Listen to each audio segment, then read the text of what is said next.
या न्यूज बुलेटिनचे सहप्रायोजक आहेत गोकुळ.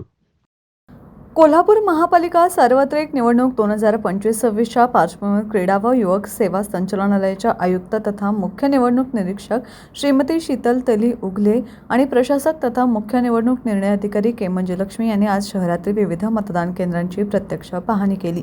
या पाहणीदरम्यान श्रीमती शीतल तेली उगले यांनी के मंजुलक्ष्मी यांच्या समवेत ताराबाई पार्क येथील जीएसटी कार्यालयातील पिंक मतदान केंद्रासह new model English school, Chhatrapati Shahaji महाविद्यालय, commerce college, Gokhale college, Maharashtra high school, junior college, prince Shivaji English school, ITI व सायबर कॉलेज येथील मतदान केंद्रांना भेटी दिल्या.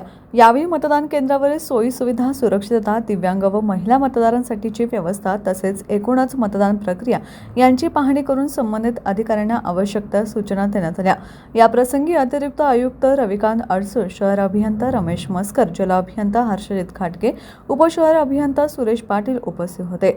दरम्यान सोलापूर येथील अपर जिल्हाधिकारी तथा निवडणूक निरीक्षक गणेश निराळे यांनीही शहरातील ताराणी विद्यापीठ, सर्वपल्ली राधाकृष्ण विद्या मंदिर, लक्ष्मीबाई जरग शाळा, शिलादेवी शिंदे सरकार हायस्कूल, तपोवन शाळा व पोद्दार इंटरनॅशनल स्कूल येथील मतदान केंद्रांची पाहणी करून आवश्यक सूचना दिल्या.